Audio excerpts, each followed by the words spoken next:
Don't get in the car if you want to live. The words left Nina Brooks' lips quietly, almost lost beneath the distant sound of waves rolling against the Long Island shore. The early morning air carried a cool breeze through the open driveway beside the estate's private garage, where polished luxury vehicles rested in perfect alignment.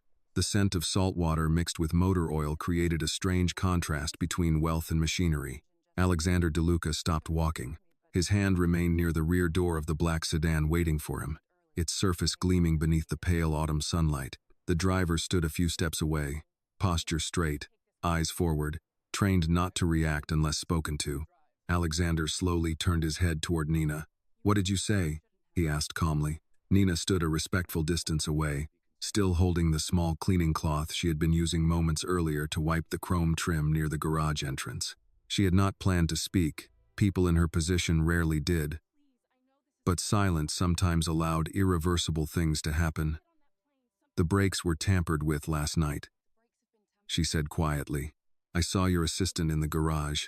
He was under the car, near the brake line." Alexander's expression did not change, but his attention sharpened immediately.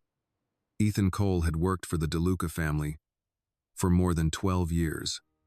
Organized, efficient, loyal. He handled contracts, travel logistics, and sensitive financial arrangements.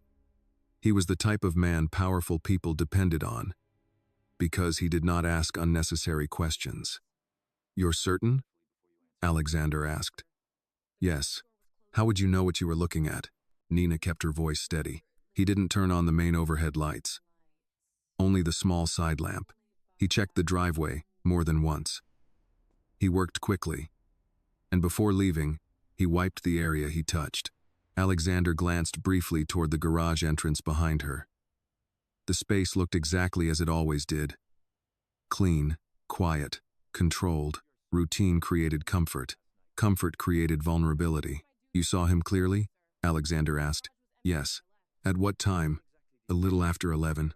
"Why were you here at that hour?" "I was taking recycling through the service exit." Alexander studied her carefully. "You understand what you are suggesting," he said evenly. "Yes. My assistant has managed confidential matters for this family for years. And you are suggesting he attempted to sabotage my vehicle." "I am telling you what I saw." Alexander stepped closer, the quiet gravel beneath his shoes shifting slightly with each controlled movement. "You are not a mechanic." "No. So why involve yourself in something outside your responsibility?" Nina lowered her eyes respectfully. "Because if the brakes fail while the car is moving, responsibility will no longer matter." A brief silence settled between them. The driver shifted slightly but remained silent. Alexander glanced at the vehicle again, the polished surface reflecting the morning light with flawless precision. From the outside, nothing appeared unusual. Most well-designed problems rarely did. "That vehicle has already been cleared by security," Alexander said. "I understand. And yet you are asking me to delay an important meeting based on something you believe you saw in a dark garage." "Yes." Alexander's gaze hardened slightly. "If the inspection shows no issue," he said quietly, "you will personally take responsibility for the disruption you have caused this morning." The warning was clear. Responsibility in his world was never symbolic. It always carried consequence. "I understand," Nina replied. Alexander observed her for a moment longer, as if weighing instinct against experience. "If you are mistaken," he continued calmly, "this conversation will not simply disappear. I understand. And if you are correct," he added, "then someone has made a very serious mistake." Nina did not respond, because truth did not become safer once spoken. Alexander turned slightly toward Matteo, who had just stepped out of the front entrance reviewing the day's schedule on his tablet. "Cancel the car," Alexander said evenly. Matteo looked up immediately. "Yes, boss? Have Victor prepare the secondary vehicle, and have the primary vehicle inspected immediately." Matteo gave a short nod. "Right away." Alexander added without raising his voice, "A full inspection, brake system included." Matteo understood the implication and moved quickly to relay the instruction. Alexander turned back toward Nina. "You will remain available until the inspection is completed," he said. "Yes, sir." He entered the estate without another word. The large wooden doors closed behind him with quiet finality. Nina remained near the garage entrance, her hands lightly gripping the cleaning cloth, aware that the next hour would determine far more than her employment. Staff members began adjusting the schedule. Another vehicle was brought forward. The driver avoided eye contact. Subtle tension replaced the smooth rhythm that usually guided the household's mornings. The black sedan remained parked, silent and untouched. Nina watched as a technician was called to examine the vehicle more closely. She had not intended to become involved in anything beyond her duties. Cleaning spaces was simple, predictable, safe. The inspection did not begin loudly. It began with quiet urgency, the kind that experienced staff recognized immediately but never acknowledged openly. Within 15 minutes, a senior mechanic arrived through the service gate, escorted by one of the estate's security supervisors. He carried a compact diagnostic kit and wore no uniform logo, only a dark jacket and neutral expression that suggested discretion had been requested. Nina remained near the garage entrance, instructed not to leave the area. She stood beside a row of neatly trimmed hedges, hands folded, watching as the mechanic crouched beside the black sedan. The morning sunlight had grown brighter, casting sharp reflections across the vehicle's polished surface, making it appear flawless despite the suspicion surrounding it. The estate's routine had not stopped, but it had shifted. Staff members spoke in lower tones. Footsteps moved faster than usual. Even the driver, who normally stood with relaxed confidence, now kept a careful distance as the hood was opened and specialized tools were unpacked. Alexander did not return outside immediately. From the tall windows overlooking the driveway, years of experience had taught him that reaction often revealed more weakness than patience ever did. The mechanic began with a visual inspection, working methodically, removing protective panels with controlled efficiency. He did not rush. People trusted with sensitive work rarely did. A small portable light illuminated the internal components, revealing the hidden complexity beneath the elegant design of the vehicle. Matteo stood nearby, arms folded, silent but attentive. 10 minutes passed, then 15. The mechanic paused longer than expected beneath the rear axle. Matteo noticed. "What is it?" he asked calmly. The mechanic did not answer immediately.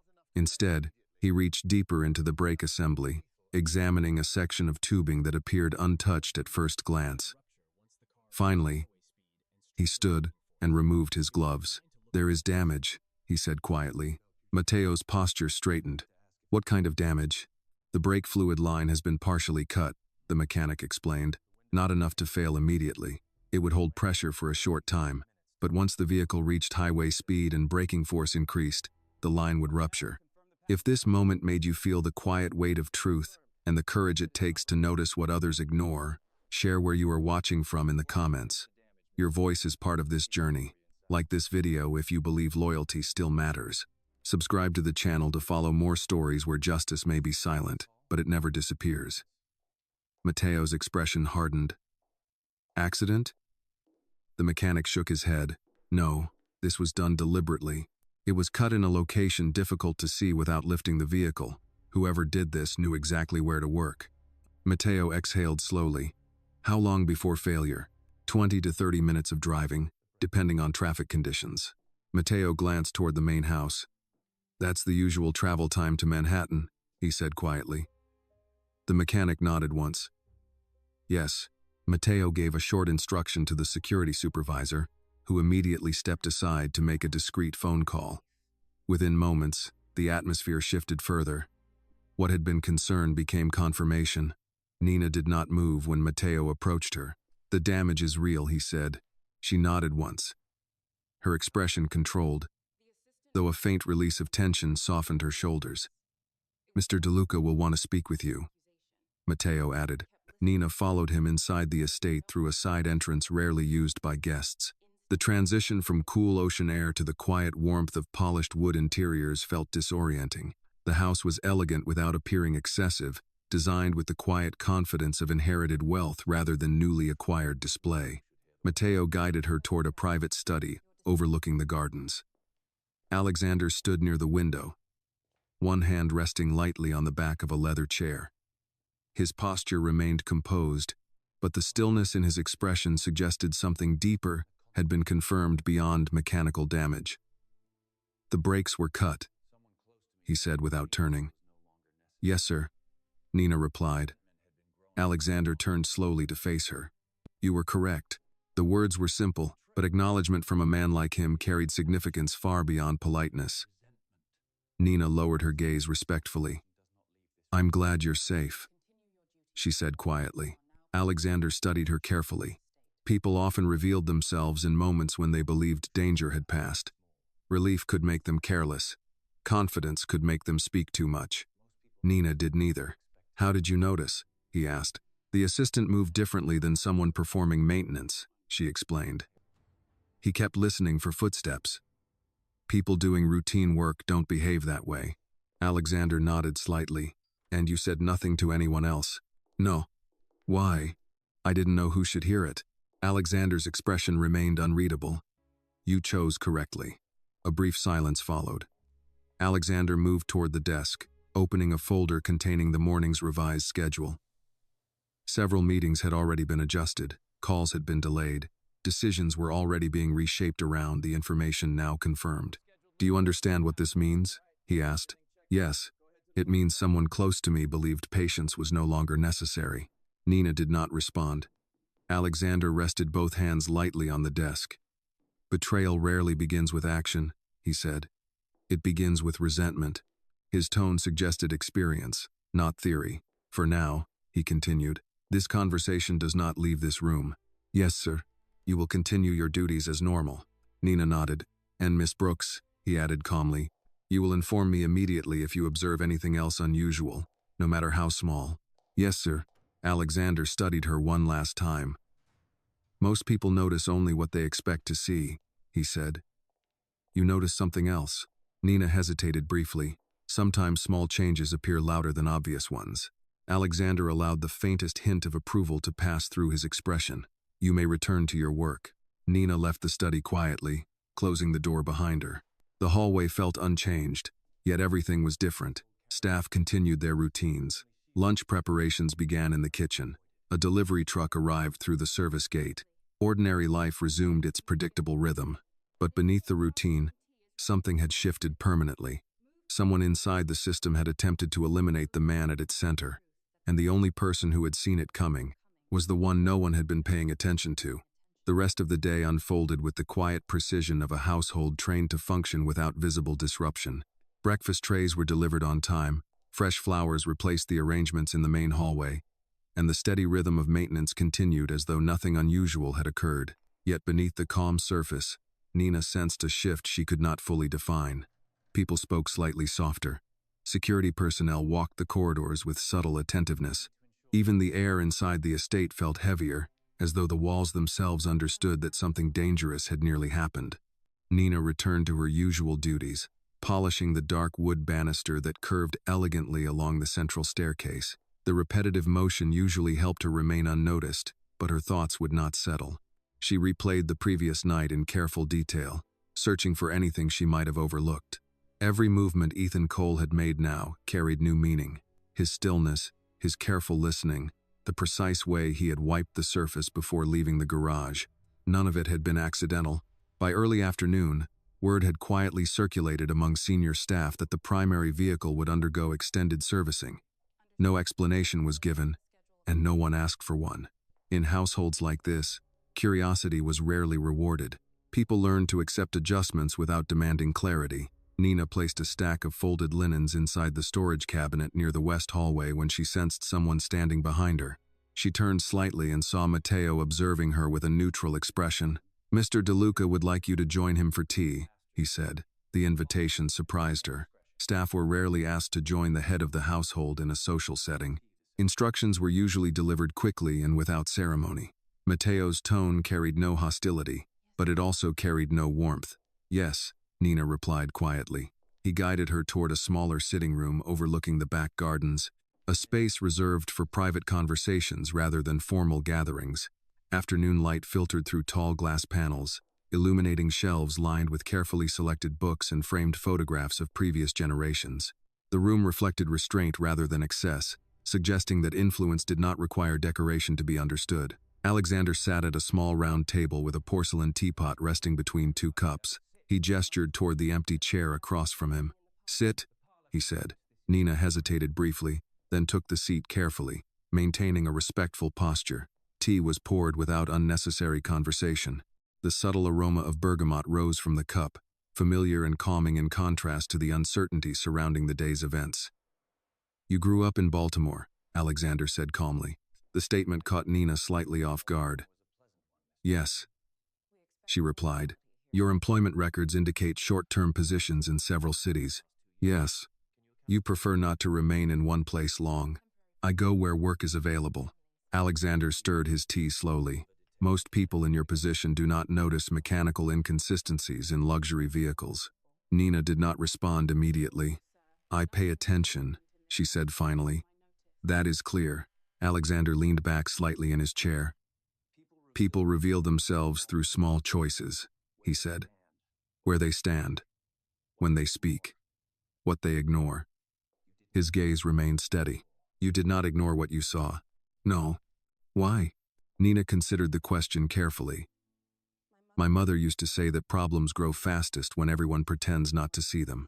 Alexander nodded faintly. "Wise advice." A quiet moment passed. "You placed yourself at risk this morning," he continued. "If the inspection had shown no issue, you would have been held responsible for disrupting a scheduled negotiation involving significant financial interests." "I understood that. And yet you spoke anyway." "Yes." Alexander observed her expression carefully. "Most people choose comfort when faced with uncertainty." Nina allowed herself a small breath. "Comfort does not prevent consequences." A faint expression of approval appeared briefly in Alexander's eyes before disappearing again behind composure. "Loyalty is often misunderstood," he said. "People assume loyalty means silence. In reality, silence often protects the wrong person." Nina listened without interruption. "My father believed loyalty meant control," Alexander continued. "He trusted few people, perhaps too few." He lifted his teacup thoughtfully. When trust becomes rare, betrayal becomes expensive. Nina sensed that this conversation was no longer about a damaged brake line. "Mr. Cole has not yet been informed that the vehicle was inspected," Alexander said calmly. Nina remained composed. "That will change." Outside the window, a gardener trimmed the hedges carefully, shaping the greenery into clean, deliberate lines. The estate valued symmetry. Order created the illusion of stability. "You will continue your normal duties," Alexander said. "However, I would like you to inform Matteo if you observe anything unusual moving forward." Nina nodded. "Yes. You are not being asked to interfere," he clarified. "Only to observe." Observation, Nina understood, often changed outcomes long before action became necessary. "Some problems reveal themselves early," Alexander said. "Others wait until they believe no one is watching." He placed the teacup down gently. "People rarely suspect those they consider invisible." The statement carried quiet meaning. Nina understood the implication.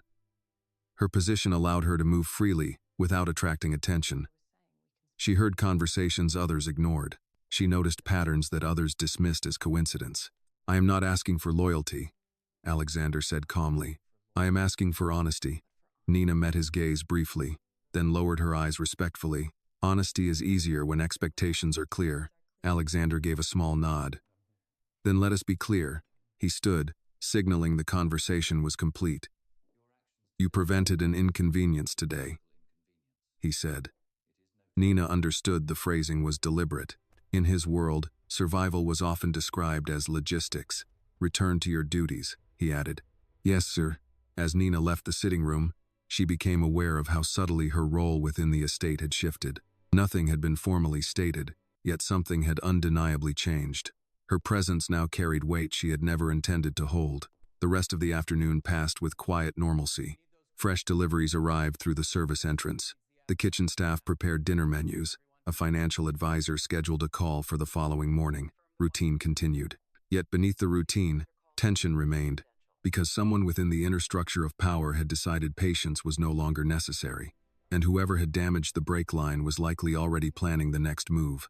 By late afternoon, the estate had regained its outward composure, but the internal structure of the day had quietly transformed. Meetings were rescheduled without explanation. Calls were rerouted through secure channels, and instructions were delivered with careful phrasing that avoided unnecessary detail. No one openly discussed the damaged brake line, yet its presence lingered like an invisible fracture beneath polished marble. Nina continued her work in the west corridor, organizing fresh linen into the tall oak cabinets reserved for guest suites rarely used but always prepared. The steady rhythm of folding and arranging fabric usually helped her disappear into the background of the household's routine, yet today she remained acutely aware of the subtle movements around her. Security staff rotated positions more frequently than usual. Matteo passed through the hallway twice within 30 minutes, speaking quietly into his phone. Patterns were changing, and patterns rarely changed without reason. As evening approached, the household prepared for a smaller private dinner, rather than the larger gathering originally planned in Manhattan. The kitchen staff adjusted menus accordingly, replacing formal plating arrangements with simpler presentations suitable for dining within the residence. Roast chicken, sautéed vegetables, and warm bread were prepared with understated care, reflecting the type of meal that balanced comfort with discretion. Alexander preferred simplicity when decisions required clarity. Nina carried a tray of freshly pressed napkins into the dining room, just as Ethan Cole entered from the opposite corridor. He appeared composed, as he always did, dressed in a tailored charcoal suit with a dark tie, his posture efficient, his expression neutral. If he felt any concern, he concealed it with professional skill. "Evening," Ethan said politely as they passed. "Good evening," Nina replied. His tone revealed nothing unusual. His movements remained controlled, unhurried, confident. Someone capable of planning mechanical sabotage would not reveal anxiety easily. Nina observed the small details instead. Ethan's shoes were newly polished, but a faint smudge of dark grease remained near the edge of his cuff, nearly invisible. Unless viewed closely, most people would never notice it. Nina did. He moved toward Alexander's private office without hesitation. Nina continued arranging the dining table, her mind quietly recording the detail. Later that evening, as the sky darkened beyond the tall windows overlooking the ocean, Alexander sat at the head of the long wooden table reviewing documents while Matteo stood nearby. The atmosphere was controlled but deliberate. No unnecessary staff remained in the room. Dinner was served quietly. Alexander ate little. After the meal, Matteo handed him a folder containing updated financial reports. Alexander reviewed the pages with careful attention, occasionally marking small notes in the margin with a fountain pen he had used for years. "Any irregularities?" Alexander asked without looking up. "Nothing obvious," Matteo replied. "Accounts appear stable. Contracts remain active." "Appear," Alexander repeated. "Yes." Alexander closed the folder slowly. "Mr. Cole has not mentioned the vehicle inspection," Matteo added. "He will," Alexander said calmly. Matteo nodded. "We are reviewing recent authorization changes connected to asset management." Alexander's gaze lifted slightly. "And?" "Some modifications were made last month involving holding structures. Minor adjustments. Nothing illegal." "Nothing obvious," Alexander said. "Yes." Alexander leaned back slightly in his chair. People rarely begin with obvious mistakes. Matteo understood the implication. Alexander stood and walked toward the window overlooking the darkened coastline. The distant sound of waves breaking against the shore filled the quiet space with steady rhythm. The ocean did not hurry. It reshaped everything slowly. "Trust creates access," Alexander said quietly. "Access creates opportunity." Matteo waited for further instruction. "For now, continue observing," Alexander added. "No confrontation yet." "Yes." Meanwhile, Nina finished organizing the service kitchen, placing the final stack of clean dishes into storage. The staff began reducing activity for the evening, voices lowering as the day's responsibilities came to completion. Before leaving the service area, Nina noticed Ethan again, speaking quietly on his phone near the rear corridor leading toward the administrative wing. His voice remained calm, but his posture suggested careful privacy.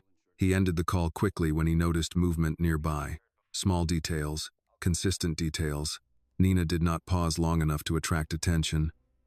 She simply continued toward the staff quarters, her pace unchanged, her expression neutral. Later that evening, a message arrived requesting her presence once again in the smaller sitting room. Alexander stood beside the bookshelf reviewing several printed documents when she entered. "You notice something else," he said without turning. It was not a question. Nina remained composed. "Mr. Cole has been making small adjustments to financial routing structures," she said carefully. "Nothing that would attract immediate attention." Alexander closed the document in his hands. "You reviewed financial documents?" "No." "Then how would you know this?" "I notice patterns," Nina replied. "People who manage complex schedules often reveal stress when plans change unexpectedly. Mr. Cole has revised tomorrow's appointments 3 times today." Alexander listened quietly. "Each revision moves certain meetings further apart," she continued, "creating small gaps in supervision." Alexander's expression sharpened. "Gaps create opportunity," he said. "Yes." Alexander walked slowly toward the desk. "My father believed control required constant pressure," he said. "But pressure alone does not create loyalty." He placed the document down. "Resentment grows quietly," he added. Nina understood the direction of his thinking. "When someone believes something was taken from them," she said carefully, "they often justify taking something in return." Alexander studied her more closely now. "You speak as though you have seen this before. People rarely act without a story that makes their actions feel reasonable," Nina replied. Alexander considered this. Outside, the wind strengthened slightly, causing the branches of the garden trees to shift gently against the glass. "Mr. Cole joined this household many years ago," Alexander said, "before my father passed. Long loyalty sometimes hides older grievances," Nina said quietly. Alexander did not respond immediately. The possibility was now forming clearly. If Ethan had planned mechanical sabotage, he had likely prepared additional contingencies. People who waited years rarely relied on a single opportunity. "Continue observing," Alexander said finally.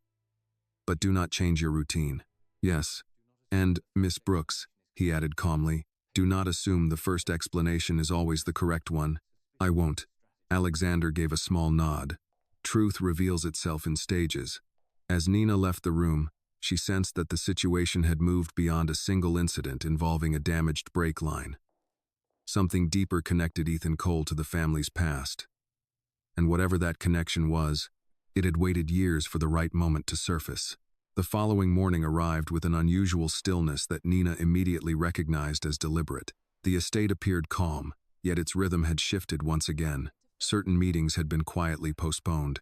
Security personnel rotated positions at irregular intervals, and staff schedules had been subtly adjusted without formal announcement. It was not chaos. It was controlled adaptation.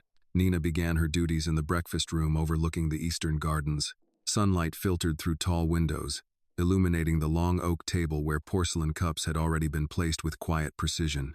The smell of fresh coffee and toasted bread filled the room, creating a sense of normalcy that contrasted sharply with the undercurrent of tension she now sensed in nearly every interaction. Alexander entered shortly after 7, dressed in a charcoal suit rather than the navy one he had planned the day before. The change was minor, yet intentional. His movements remained calm, controlled, consistent with a man who understood that visible composure often prevented speculation. Ethan Cole followed several steps behind, tablet in hand, already reviewing adjustments to the day's schedule. "Good morning," Ethan said. "Good morning," Alexander replied evenly. Nina placed a cup of coffee near Alexander's seat, careful not to interrupt the conversation. "We've rescheduled the Manhattan meeting for Thursday," Ethan explained. "Transportation arrangements have been updated." Alexander nodded once. "And the vehicle?" "In service," Ethan replied. Routine inspection identified minor maintenance needs. Nina noticed the phrasing immediately. Routine inspection, minor maintenance, words chosen to minimize attention. Alexander accepted the explanation without reaction. "Very well," he said calmly. Ethan continued reviewing several other appointments, his tone steady, professional, unchanged. If he suspected anything, he showed no sign. But Nina had learned that concealment often revealed itself through consistency, rather than deviation. Ethan was behaving exactly as expected, perhaps too exactly. After breakfast, Alexander moved to the study to review financial summaries, while Ethan coordinated calls from the adjoining office. Nina continued her work in the hallway outside, polishing the antique console table positioned beneath a framed photograph of Alexander's father taken nearly 25 years earlier. The resemblance between father and son was unmistakable. Authority often passed through generations in quiet, inherited ways. As Nina adjusted the frame slightly to remove a faint smudge from the glass, she noticed a small inscription on the photograph's lower corner. 1989. A year that placed the image long before Ethan Cole had joined the household. Yet something about the photograph held her attention longer than expected. Later that morning, while organizing archived documents in the secondary storage room, Nina noticed a set of older personnel files stored in alphabetical order. Staff rarely accessed these records, but the folders were not secured beyond standard filing procedures. Ethan Cole's file was thinner than expected. Employment history listed only the last 12 years. No detailed reference prior, no educational record, no listed family contact. For someone trusted with high-level responsibilities, the absence of earlier information appeared unusual. Nina did not remove the file. She simply noted the detail. Patterns rarely required complete information to reveal direction. That afternoon, Alexander requested a brief meeting in the library, a room lined with dark shelves filled with legal volumes, financial histories, and biographies of influential figures who had shaped industries quietly rather than publicly. Nina entered respectfully. "You reviewed archived material," Alexander said without accusation.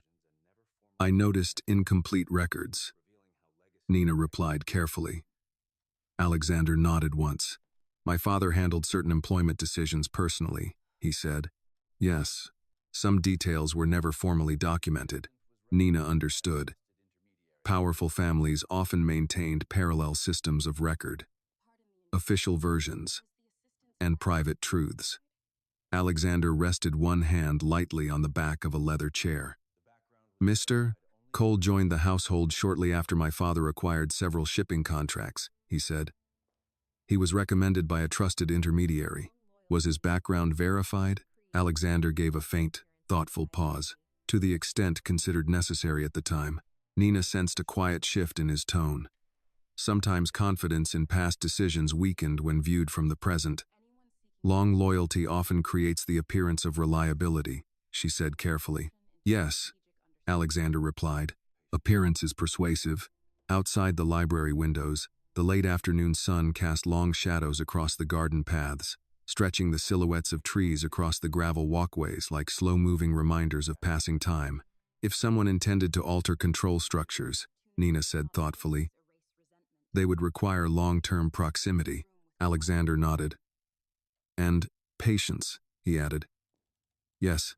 Alexander closed the folder resting on the nearby table. "My father believed proximity created loyalty," he said quietly. "He believed providing opportunity created gratitude." Nina considered the statement carefully. "Opportunity does not always erase resentment," she said. Alexander's gaze sharpened slightly. "No," he agreed. Later that evening, Nina observed Ethan again reviewing digital documents in the office adjacent to the study. His expression remained composed, but she noticed subtle timing adjustments within the calendar interface reflected on the screen.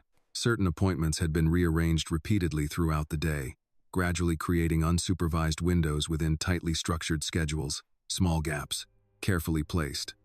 Patterns of preparation rather than reaction. Nina continued past the office without slowing, maintaining the invisible presence that allowed her to observe without attracting attention. That night, as she prepared the final service tray for the kitchen staff, she reflected on what she had begun to understand. The break line had not been the true objective, it had been the beginning. People who waited years rarely relied on single attempts. They built layers, redundancies, options, because patience created advantage, and advantage, when combined with grievance, often produced quiet determination. Before leaving for the evening, Nina passed the framed photograph again in the hallway. Alexander's father stood beside several associates whose names were no longer widely spoken. Men whose decisions had shaped outcomes that continued long after they were gone. Family history often extended beyond blood, but blood rarely forgot history. Nina returned to the staff quarters aware that whatever Ethan Cole had begun, had likely begun long before the brake line was cut. By the 6th day since the damaged brake line had been discovered, the estate had fully adjusted to its new rhythm. Nothing appeared dramatically different to an outside observer, yet the internal structure of decision-making had become more deliberate, more layered. Conversations that once occurred openly in hallways were now held behind closed doors. Schedules were confirmed twice. Financial authorizations required secondary verification. Small precautions accumulated quietly, reinforcing an invisible shield around Alexander's operations. Nina continued performing her duties as expected, maintaining the steady presence that allowed her to move unnoticed through corridors, offices, and service areas. Her routine remained unchanged on the surface, yet her attention had sharpened. She no longer viewed the estate simply as a place of employment. It had become a landscape of signals, patterns, and carefully concealed intentions. Late morning sunlight filtered through the tall windows of the administrative wing, casting long reflections across the polished wooden floors. Nina carried a tray of freshly pressed documents toward the small conference room adjacent to Alexander's office. The room was typically used for legal consultations and private financial reviews, its walls lined with discreet acoustic paneling that ensured conversations remained contained within its quiet interior. As she placed the documents neatly on the conference table, she noticed subtle annotations on the top page of the financial report. Minor changes had been made to asset distribution structures linked to holding companies that managed maritime logistics contracts.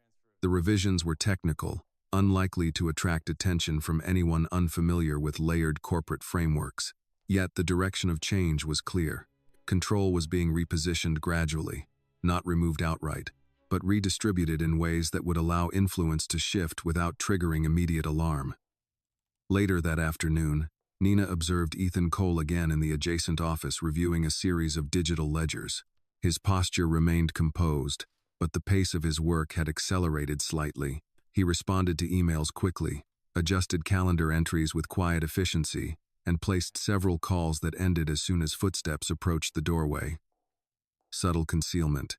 Consistent concealment. Nina did not pause to watch him. She simply passed through the hallway as she always did, maintaining the quiet professionalism that had allowed her presence to remain unremarkable. But patterns had begun to align.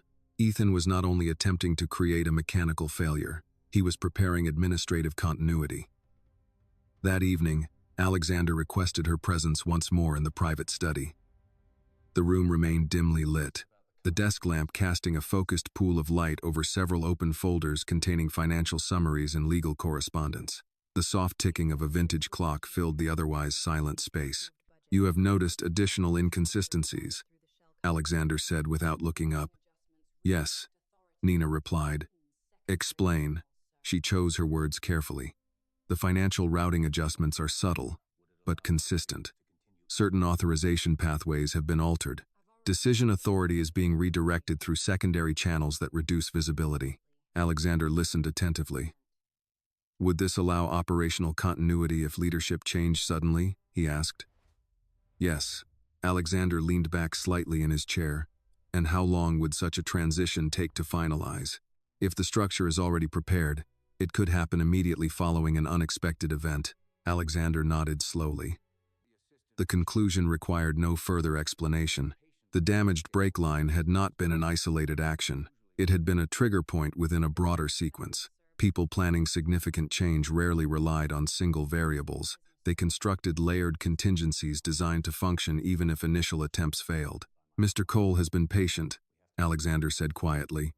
"Yes, patience often signals long-term dissatisfaction," he continued. Nina remained composed. "People rarely attempt structural change without personal motivation." Alexander closed one of the folders gently. "My father selected him personally," he said. "Yes, that decision now requires review." Alexander stood and walked toward the bookshelf positioned along the far wall of the study. Several older binders rested on the lower shelf, containing archival legal agreements that predated many of the estate's current holdings. "My father rarely explained his reasoning," Alexander said. "Many leaders believe authority should not require explanation," Nina replied carefully. Alexander gave a faint nod. "Authority without transparency often leaves questions unanswered." He removed a thin binder and opened it slowly. Inside were copies of partnership agreements connected to early shipping acquisitions that had expanded the family's logistical influence decades earlier. Among the listed administrative witnesses appeared a familiar name, Cole, but not Ethan. A different initial preceded the surname, D. Cole. Alexander studied the document quietly. "My father employed an individual with this surname nearly 30 years ago," he said. Nina did not interrupt. The connection was forming naturally. Family names rarely appeared repeatedly in tightly controlled corporate structures without deliberate placement. "Do we know the identity of this individual?" Nina asked. Alexander closed the binder thoughtfully. "No longer. Records older than a certain threshold often became incomplete, especially when associated with sensitive transitions. Long-term proximity creates familiarity," Nina said quietly. "And familiarity can disguise entitlement," Alexander added. The possibility now extended beyond professional ambition. Resentment rooted in personal history often sustained patience far longer than financial motivation alone. Later that evening, Nina returned to the hallway where the framed photograph of Alexander's father remained positioned beneath the wall light. She studied the image more closely than before. Several men stood beside him, their expressions reserved, their posture confident. One of the younger figures in the photograph bore a faint resemblance to Ethan Cole's features, though the similarity could easily be dismissed as coincidence or inheritance. Time altered appearances, but structural similarities often remained. When Nina returned to the service quarters, she reviewed the sequence of observed events carefully. Brake sabotage, administrative restructuring, incomplete employment history, family name appearing in archived legal documents. Each detail alone might appear insignificant. Together, they suggested intention shaped over many years. People rarely waited decades without reason, and those reasons often began long before anyone noticed the first sign of action. The damaged brake line had not been the beginning. It had been the first visible move.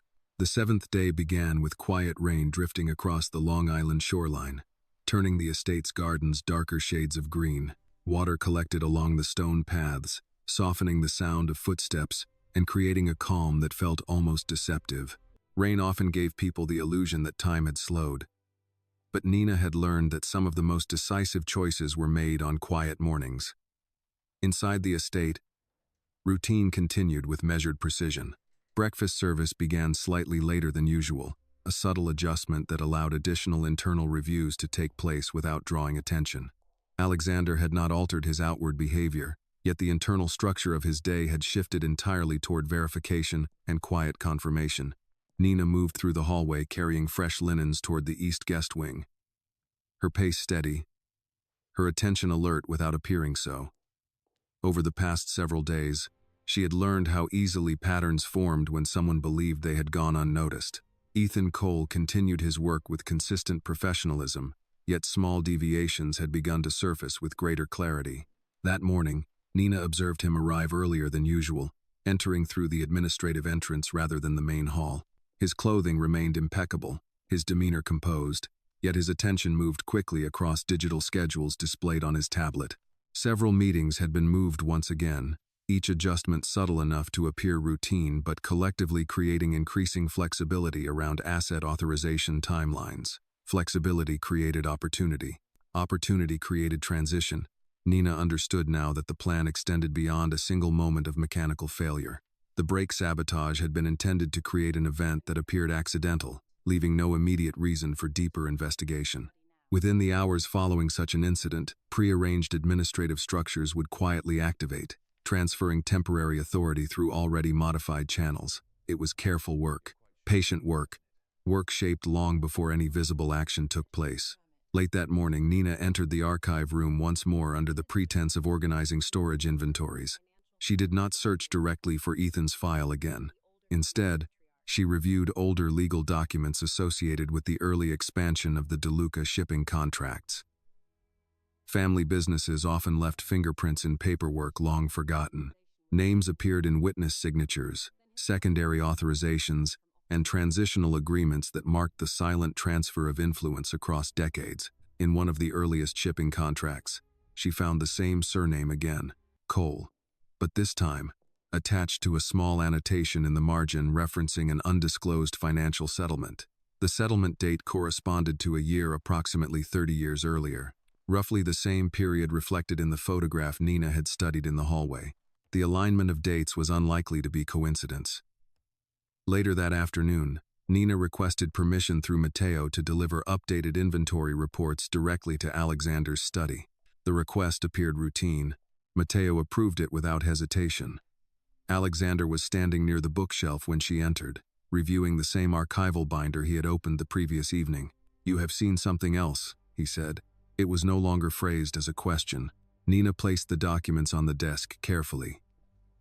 "The surname Cole appears in multiple documents connected to early financial settlements handled personally by your father," she said. Alexander's expression remained controlled, but his attention sharpened. "What type of settlement?" "Private compensation," Nina replied. "Undisclosed beneficiary." Alexander closed the binder slowly. "My father rarely recorded personal matters in official agreements," he said. "Yes," Nina replied, which suggests the matter was considered sensitive. Alexander walked slowly toward the window, the muted gray sky casting a softer light across the room. "When dissatisfaction is personal," he said quietly, "it rarely fades." Nina understood the direction of his reasoning. "If Mr. Cole's presence within the organization was arranged through your father," she said carefully, "then his loyalty may not have originated from opportunity alone." Alexander turned slightly, considering the implication. "Resentment often waits longer than ambition," he said. "Yes." Alexander rested his hand lightly on the back of the chair. "My father believed unresolved matters could be contained through financial settlement. Money often resolves silence," Nina said quietly, "but not always acceptance." Alexander nodded faintly. The pattern had become clearer. If Ethan Cole's connection to the family extended beyond employment, then the motive for structural control might not be financial gain alone. It might involve recognition, correction, restoration of perceived balance. That evening, Nina observed Ethan once again adjusting travel confirmations for the upcoming week. His movements remained calm, deliberate, patient. No urgency suggested concern over the failed brake sabotage. Instead, he appeared confident, as though additional options remained available. Nina noticed a detail she had previously overlooked. Ethan wore a simple silver watch, older than the tailored suits he preferred. The design was modest, understated, but clearly well-maintained. It resembled the watch worn by the man standing beside Alexander's father in the old photograph, a small detail, yet consistent with generational inheritance. Objects often carried continuity where records did not. When Nina later passed the hallway photograph once more, she paused only briefly, confirming the similarity without allowing the moment to appear deliberate. Family resemblance rarely existed in obvious ways. Sometimes it lived in gestures, preferences, quiet habits repeated unconsciously. That evening, Alexander requested her presence again. "Do you believe Mr. Cole's actions are driven solely by financial motivation?" he asked. "No," Nina replied. "Explain." "The preparation suggests long-term positioning rather than immediate profit," she said. "He is not removing assets. He is repositioning authority." Alexander listened carefully. That type of patience usually indicates personal grievance. "Yes." Alexander considered the conclusion silently. "If a man believes something was denied to him," he said quietly, "he may wait years for the opportunity to correct it." Nina did not respond.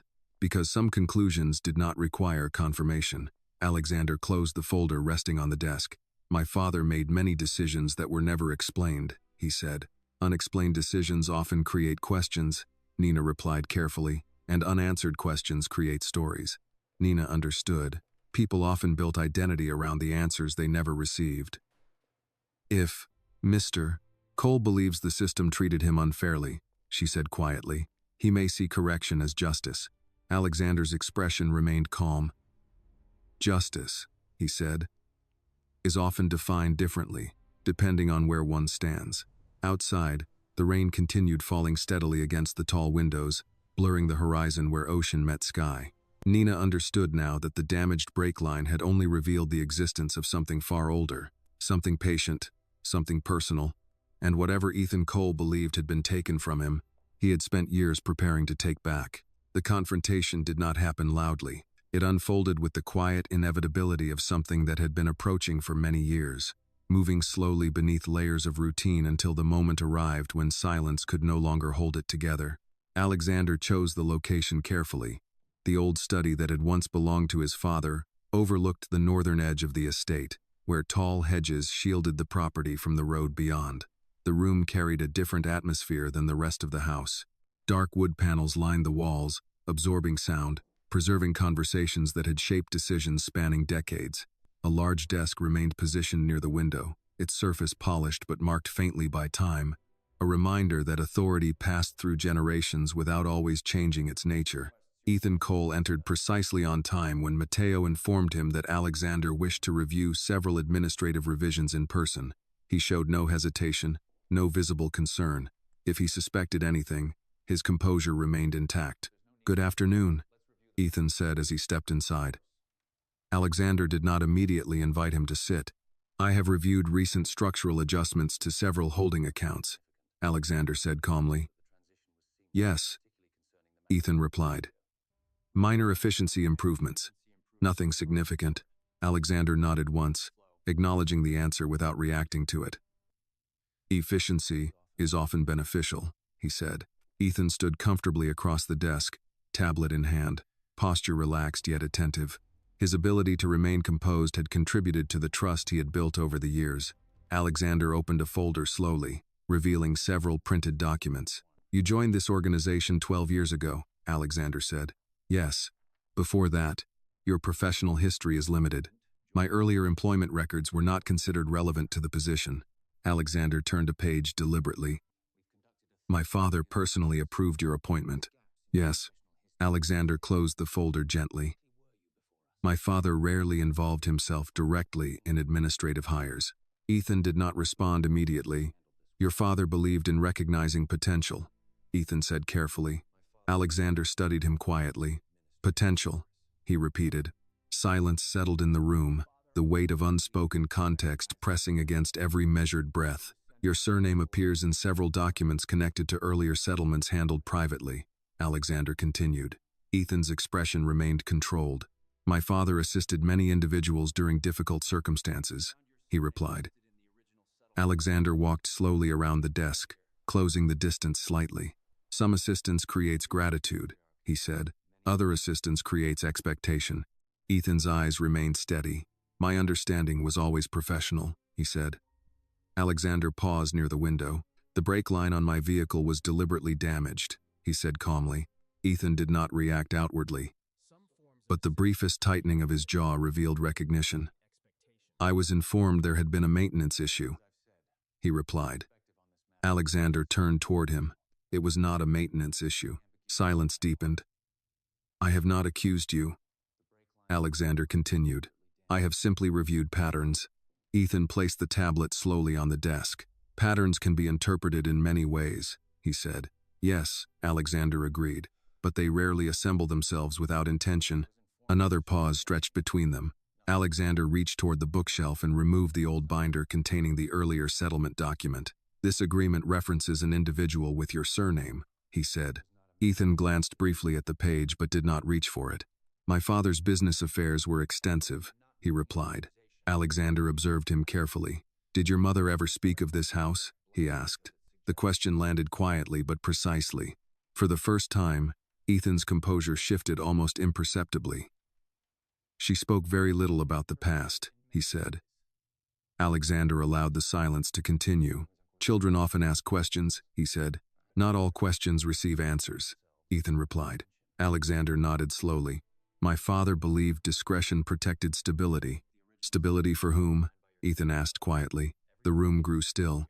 Years of unspoken context settled into the space between them.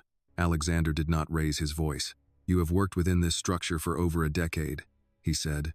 "If dissatisfaction existed, it could have been addressed." "Addressed?" Ethan repeated. A faint expression appeared in his eyes, not anger, but something older. "You inherited everything," Ethan said calmly. "Position, authority, protection." Alexander did not interrupt. Some of us inherited silence, Ethan continued. The words were not loud, yet they carried weight accumulated over many years. My mother worked 2 jobs while your father expanded shipping contracts, Ethan said. We were not invited to participate in that stability. Alexander listened without visible reaction. Financial arrangements were made, he said. Payments are not recognition, Ethan replied. Alexander allowed the statement to remain unanswered. You believe the system owes correction, Alexander said. I believe balance should exist, Ethan replied. Balance, Alexander repeated quietly. Yes, Alexander studied him carefully. And you intended to create that balance through structural transition. Ethan did not confirm the statement directly. Unexpected change often accelerates necessary adjustment, he said. Alexander understood. Sabotaging the vehicle would have created such change, he said calmly. Ethan did not deny it. Silence extended between them once more. Alexander rested one hand lightly on the desk. You believed removing me would resolve what began before either of us had choice in the matter, he said. Ethan's expression remained steady. I believed the structure would correct itself. Alexander nodded slowly. The structure you describe was built long before you entered it, he said. Yes, and yet you waited years before acting. Correction requires preparation. Alexander studied him carefully. Patience often reveals conviction, he said. Yes. Alexander closed the binder gently. My father made decisions that shaped more than business outcomes, he said quietly.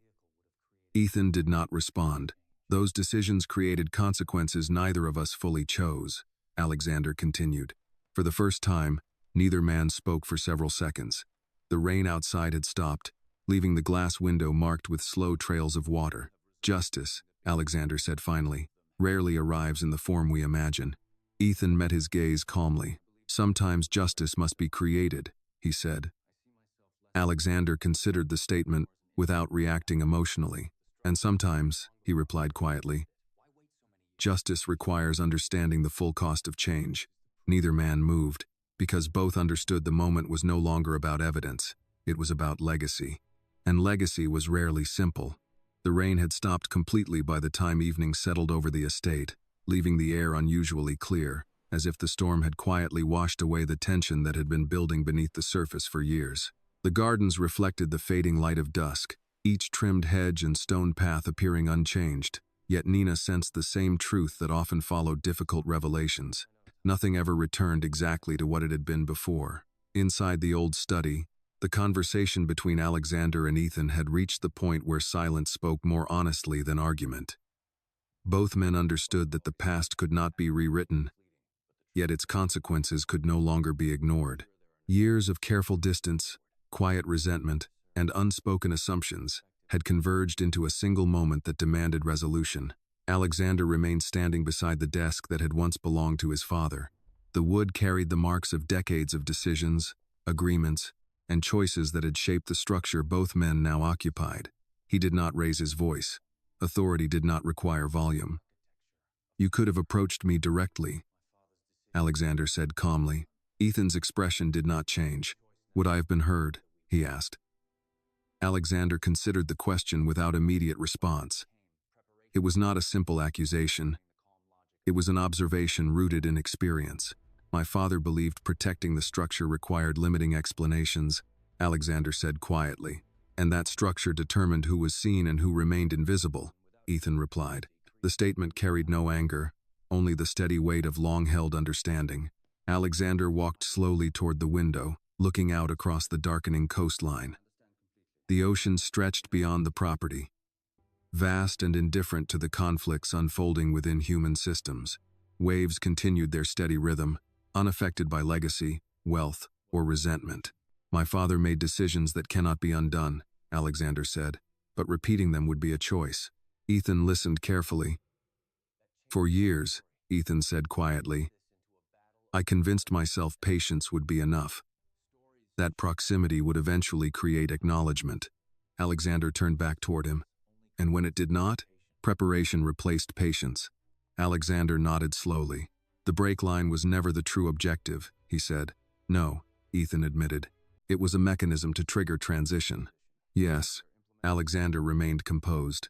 You intended to inherit authority through structural continuity rather than confrontation. That was the most efficient path. Alexander studied him carefully. You believed efficiency justified the outcome. I believed correction required action. Alexander rested his hand lightly against the edge of the desk. Correction without transparency creates new imbalance, he said. Ethan did not disagree. My father believed financial settlements resolved obligation, Alexander continued. He believed discretion preserved stability. Stability for one side, Ethan replied. Yes, Alexander acknowledged. Silence followed once more. But this time it carried a different quality. The tension that had defined the past several days had shifted toward recognition. Neither man was responsible for decisions made decades earlier, yet both were living within their consequences. What would correction look like to you now? Alexander asked. Ethan hesitated briefly, as though the question itself had not been expected. Recognition, he said finally. Alexander considered the word carefully. Recognition, he repeated. Yes. And what would recognition change? Ethan's answer came slowly. It would change the story. Alexander understood. Stories shaped identity more powerfully than contracts ever could. My father believed. Silence prevented disruption, Alexander said quietly. Silence creates interpretation, Ethan replied. Alexander nodded. Yes, he agreed. He walked toward the bookshelf and returned the binder to its place among the older documents. The structure will not transfer as you intended, Alexander said calmly. Ethan did not react. But the truth will not be buried either, Alexander continued. The statement was neither threat nor concession. It was adjustment. Your position within this organization will end, Alexander said, not through accusation, through separation. Ethan listened without resistance. The documentation you prepared will be reviewed, Alexander added. Any unauthorized changes will be reversed. Ethan nodded once. Understood. Alexander paused. My father believed control ensured loyalty, he said quietly. I believe understanding prevents repetition. Ethan accepted the distinction. For what it is worth, he said calmly. I did not intend chaos. I know, Alexander replied. That does not change the consequences. No. Alexander moved toward the door, signaling the conversation had reached its conclusion. Matteo will arrange the transition, he said. Ethan gathered his tablet slowly. Years of preparation had led to this outcome. Not victory, not defeat. Recognition. Sometimes recognition arrived quietly, without applause, without public acknowledgement. But recognition altered the structure of silence. Later that evening, Nina stood near the eastern window overlooking the darkened shoreline. The estate had returned to its familiar, quiet rhythm, yet the tension that once lingered beneath daily routine had shifted into something more reflective. Alexander entered the room, pausing briefly beside the window. It is resolved, he said. Nina nodded. Resolution rarely erases history. She replied. No, Alexander agreed. But it changes what comes next. He looked toward the horizon where the ocean met the fading sky. My father believed power required distance, he said quietly. Distance often creates misunderstanding, Nina replied. Alexander gave a faint nod. Misunderstanding creates stories, he said. And stories shape decisions, Nina added. Alexander turned toward her. You noticed what others overlooked, he said. Small details often speak first, Nina replied. Alexander allowed a brief silence. You are no longer assigned to standard household duties, he said calmly. Nina remained composed, though the significance of the statement was clear. You will assist in reviewing behavioral patterns within operational structures, he continued. Discretion will remain essential. Yes, Nina said. Trust, Alexander added quietly, is strengthened when truth is allowed to exist. Nina understood the meaning. People did not always need authority to influence outcomes. Sometimes they only needed to see clearly. As the evening settled fully across the estate, the steady rhythm of waves continued beyond the shoreline, unchanged yet constant. A reminder that structures could evolve without collapsing entirely. Nina Brooks had arrived at the estate intending to remain invisible.